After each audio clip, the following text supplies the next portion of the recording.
In-depth journalism in the Memphis community, the Daily Memphian is of Memphis, not just in Memphis, and seeks to tell the stories of this city. TheDailyMemphian.com. Truth in place. Production funding for Behind the Headlines is made possible in part by the WKNO Production Fund, the WKNO Endowment Fund, and by viewers like you. Thank you. Ensuring free and fair elections in Shelby County, tonight on Behind the Headlines.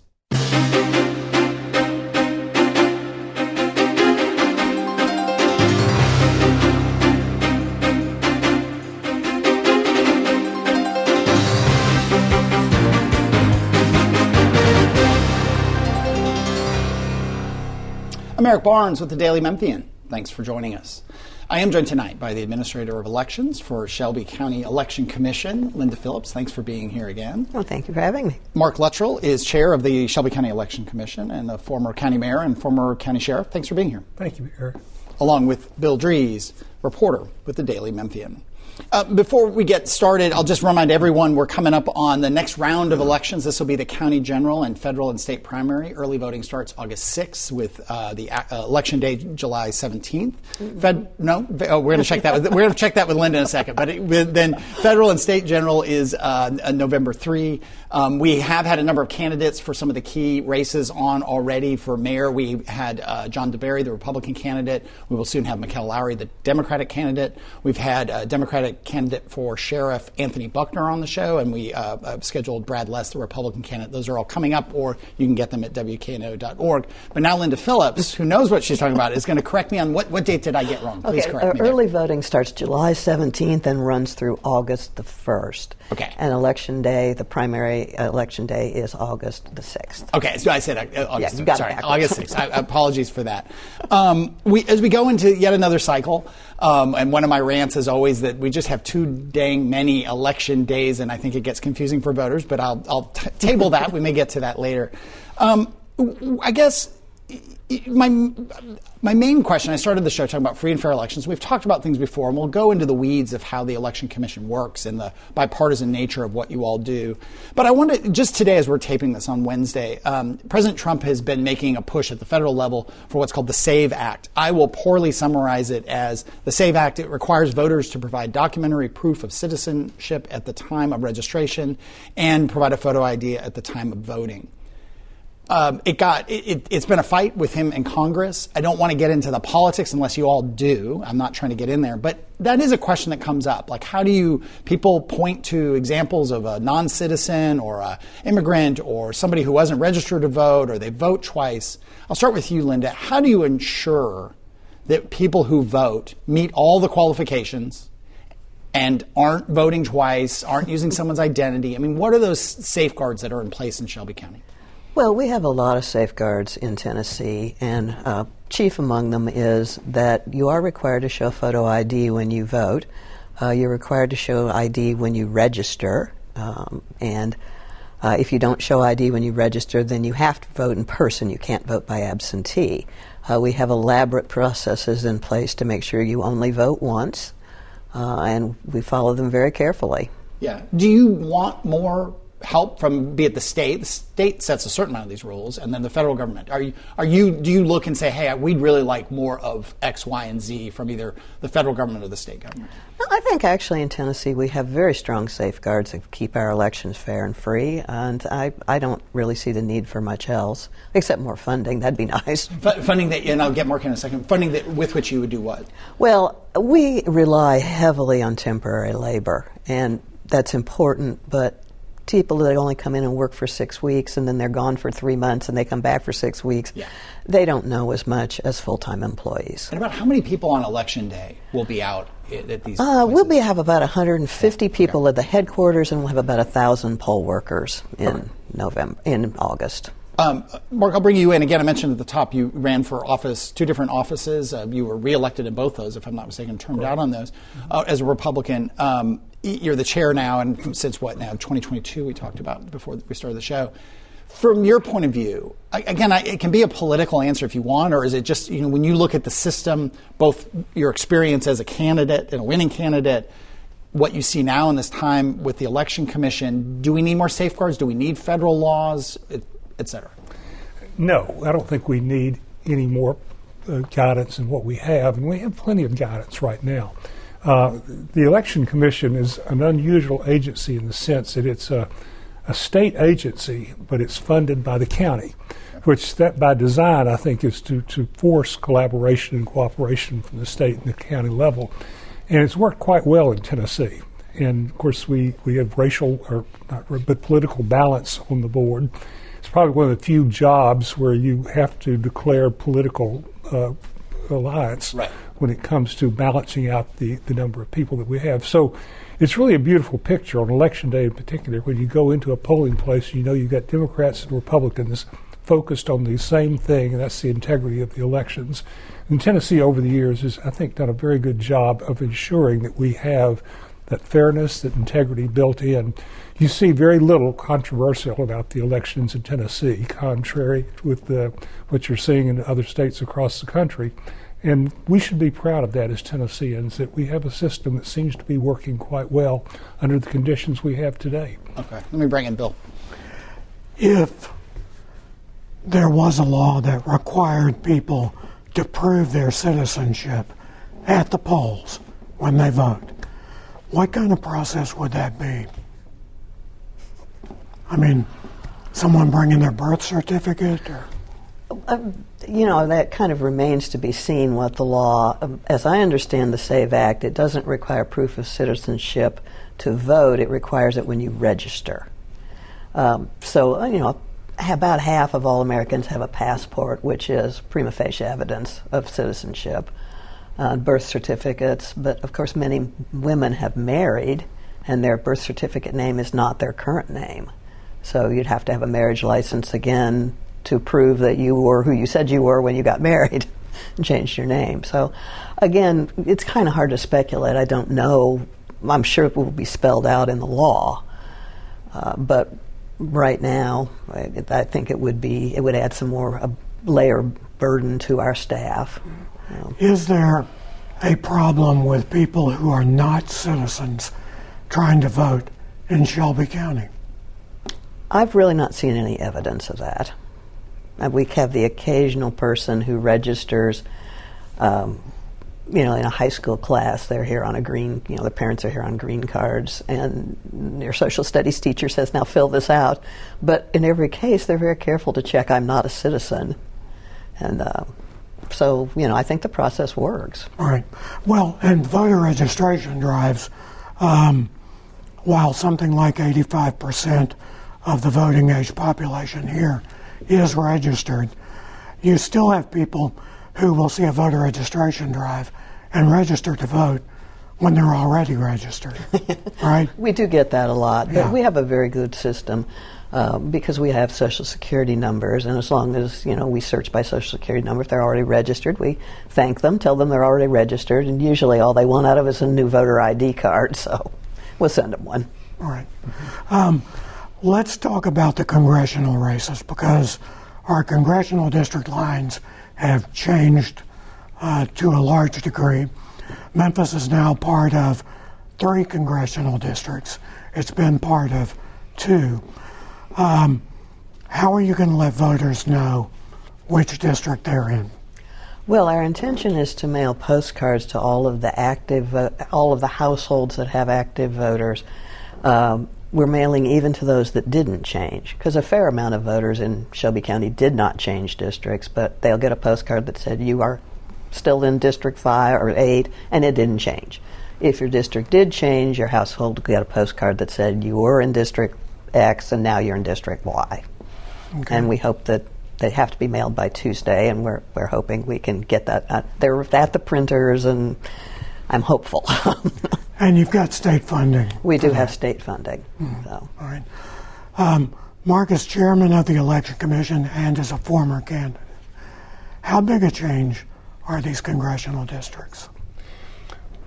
Well, you can look at that 2 different ways. You can look at the political response to the question. You can look to the geographical issue. As far as the alignment's concerned, obviously it was done within the parameters of the law as we have it today, and we know that redistricting, and districting is very much a political process. And I think it's been accepted since Eldridge Gerry established this concept 250, 260 years ago. So I think we have to accept the reality of the political side of it. As far as the complications that it presents, it is somewhat disruptive for those people that are used to voting in a particular district.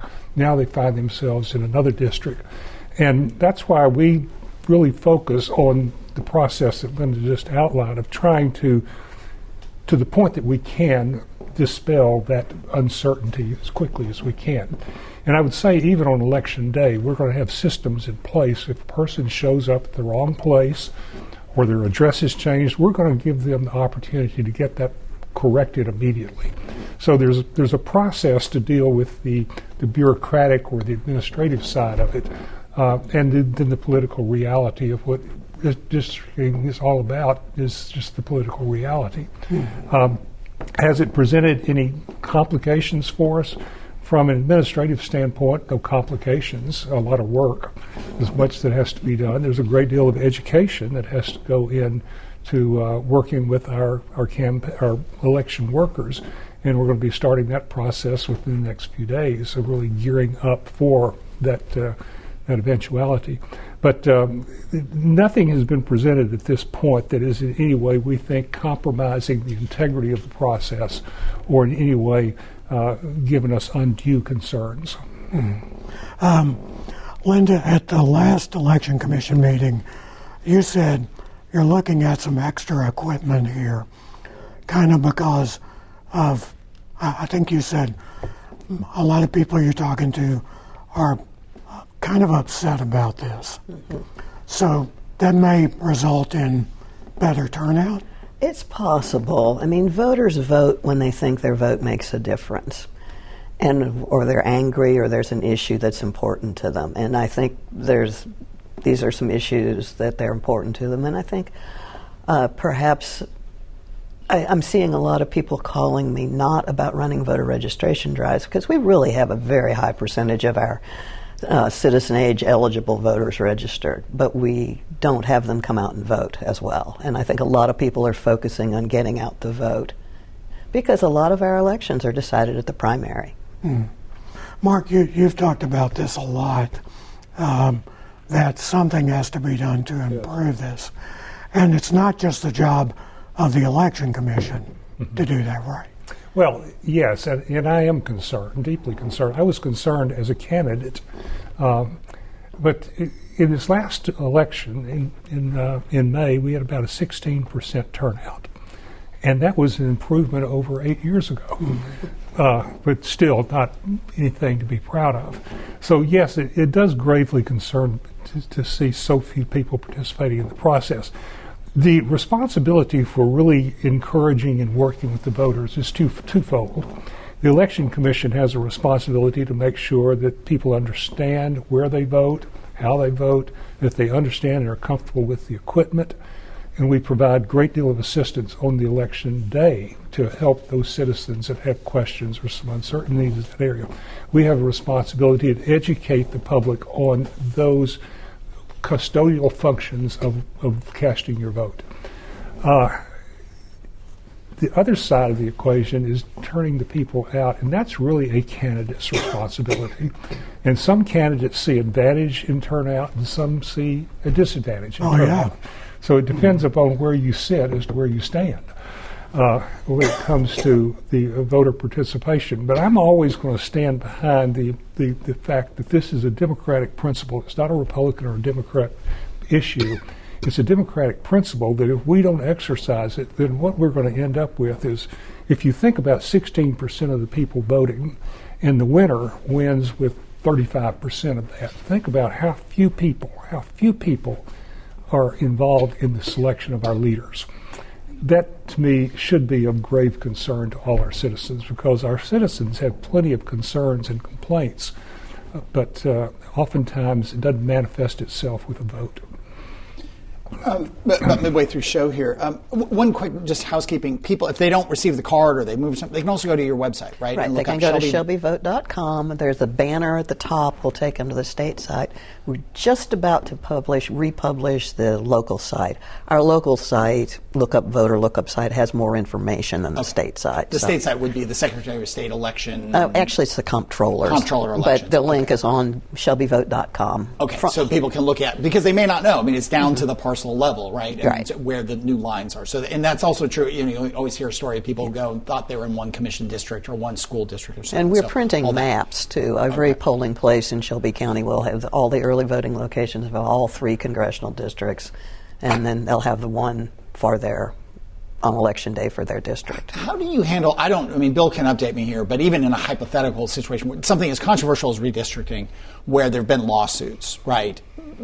Do you just watch your phone and sort of say, is this going to change? Are we going to, but I say it jokingly, but literally with when something that controversial that starts involving these lawsuits happen, how do you proceed so that you're following the letter of both the law that was passed and the outcomes of any lawsuits? None of that has changed anything yet. But doing it on short notice. And doing it on short notice, yeah. Well, we did have a process. We took snapshots of all of the existing databases before we touched them. And so if a judge ordered us to do something different, we have the option to go backwards. Gotcha. Got it. So we've got that one covered. Let me ask you a question. Is there an election commission in every county or some multi-county? No, every county has its individual election commission. And is there you're a full-time person. You talked about wanting more staff, but is there a full-time person in every county, even small counties? Yes. There is. Yeah. Okay, so there's there's the staff to do the kind of snapshot, because Memphis is now affected by a whole lot of other counties, right? Mm-hmm. I mean, a lot of other counties between the 3 districts. So right. It's always been a little bit that case, but even more so now the way the maps are, that, well, what's going on in neighboring counties or counties 150 miles away, in terms of their being able to take that snapshot and so on. But everybody's held to the same standard. Yeah. And we started to move to the new law because that's what the law was, and until a judge told us differently, that's what we needed to do. Right. And that's true also of, there's been legal issues around the takeover of Memphis Shelby County Schools by this new appointed board, but the school board are going to be, they're going to be up for election. You're just watching your phone, watching the laws, waiting for a FedEx that says, hey, you got to change things. Because originally all 9 school board seats on Memphis Shelby County Schools Board were going to be on the ballot, and then there was a court ruling, and there are 4. With primaries for the first time. But it's interesting, and I was thinking about this, again, this is a hypothetical, but right now we have 3 elected people that I can think of that are or have been involved in legal action. I just put it as neutrally as I can. Tammy Sawyer is not in a federal indictment. She's the General Sessions Court clerk. She's not up for re-election. Ed Ford Jr., not up for re-election on the county commission. Even if you looked at Arlington Mayor Mike Wisman, there was what he said was a mix-up over some shoplifting. These aren't value judgments on the part of the commission, right? You wait unless you say, hey, because I can imagine some people saying, well, why would that person be on the ballot? They were indicted or they were whatever. You're waiting for clear guidance from who? Well, it depends on the situation. Okay. Court or the coordinator of elections in Nashville would be where we take our guidance from. Okay. That if there were that kind of scenario of this person has to come off, again, not a value judgment that you guys hold a meeting and take a vote kind of situation. No, we do what we're told. Yeah. But again, I think these things are, they're sort of obvious, but I think for some people, because elections have become so controversial and so many questions going back to the beginning of electronic voting machines, challenges, all of this you can go back to 2001 and the hanging Chad butterfly ballots in the Bush v. Gore race. So let me stay with redistricting for a second, though, and ask you, Mark, from a political point of view. It struck me as we were talking that the races you ran in and won were county, a very coherent, defined district, right? And our schools are based around that, our taxation, property taxes, a lot of offices, General Session Court clerk, the trustee, the assessor. Did you ever have a desire, boy, I wish I could have some more input from areas outside Shelby County? It sounds silly to say, but the coherence of the area in which you were running is, I do feel like something people long for in their, even before this latest redistricting, they long for that in their federal and state reps. Mm-hmm. Well, in the way you assess it is correct. I would say that even in a county like Shelby, you have a great deal of political diversity. Sure. One of my favorite stories is I was speaking at Fisherville when I was sheriff one day about crime in Shelby County, and this man raises his hand. He says, "Mayor, Sheriff, we're not interested in crime in Memphis, but out in Fisherville, our problem is kids knocking down mailboxes. How are you going to do?" So, each area of the county has, or every community has their own unique political concerns that filter in. That's why I tell candidates that are considering running for office that a campaign is the best education that a person can have to prepare you for what you're about to do. So I believe in vigorous elections where candidates get everywhere in the county and listen to everybody. Yeah, and before I go back to Bill, but some of that, I've heard criticism, and I have, this is not a left-right kind of thing. I just feel like there should be coherent districts that represent kind of broadly where I live, and the best person wins. Mm-hmm. And that's what you had to do. You were succeeded by a Democrat, A.C. Wharton. Lee Harris, Democrat, succeeded A.C. Wharton. It's not out of the realm of possibility by any stretch that a Republican could come back and be county mayor at some point. And, and same with other county, if people feel like, and back to the whole issue of turnout, that it is a vigorous election, that it matters. Whereas now, a lot of times, the things are determined in the primary. Well, it's so often you find candidates retreat to their base, and they rely on their base, and those are the ones that don't want a particularly large turnout.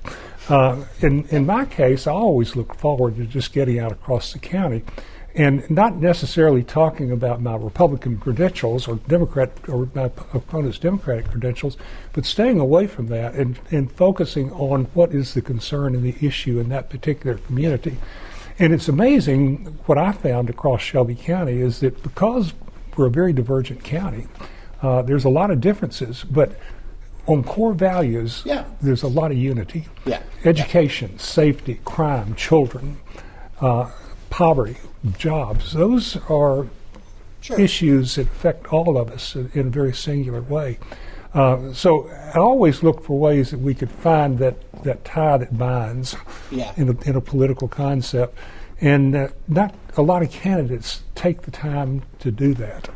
But it's extremely valuable. Bill, with a few minutes left. You also gave the 8th Congressional District a try in the Republican primary.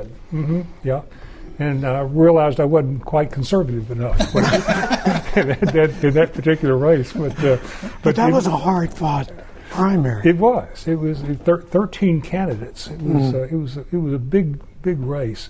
But I had an opportunity to really get a good snapshot of how different it is across this wide sweep. Shelby County is different from the rest of the state, and I say that in a complimentary way because I think there's a lot good happening in our community that needs to be emphasized, but it's a challenge for any political figure, both in the county and outside the county. I think it's important that we work very closely with our state authorities, recognizing that there is a very big political difference in Shelby County and in the rest of the state, but how vitally important it is that we start building that relationship. With just a couple of minutes left, let's go back into the room and the process for a minute, just again because of integrity and questions and social media rumors, and not so much here, but it happens.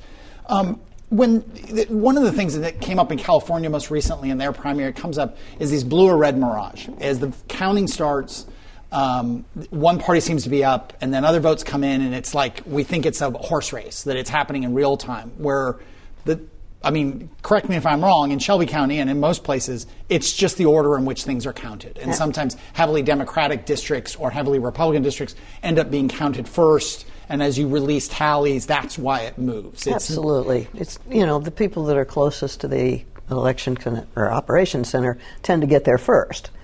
And they are a very different ilk than, say, Collierville or Arlington. Right. So we take them as they come in, and you can't really reach a conclusion until the end. And when you're counting in Shelby County, and based on state law, there's bipartisan. There's Democrats, Republicans in there looking at the whole process. Absolutely. Do you guys have cameras? I mean, is it? I mean, Yes. a video? So it's very transparent in that sense. Yeah, they should start working next week. They should start working next week. And then in terms of the voting machines that I go and that's. How do those work in terms of redundancy? And again, we've gotten in many ways past this, but it still will come up that the corruption. You could cheat a voting machine. Voting machines have been cheated. You shouldn't do electronic. Talk about that for a minute. Well, each one of them is tested extensively by a bipartisan team. Then they're programmed by a bipartisan team, and then finally they're audited by a bipartisan team. Yeah. And there is really no way that you can tamper with them.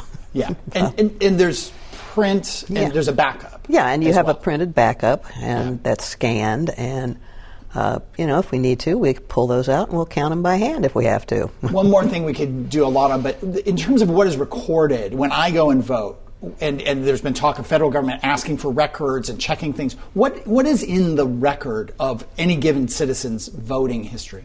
Well, in a primary, what party they selected and what location they went to vote.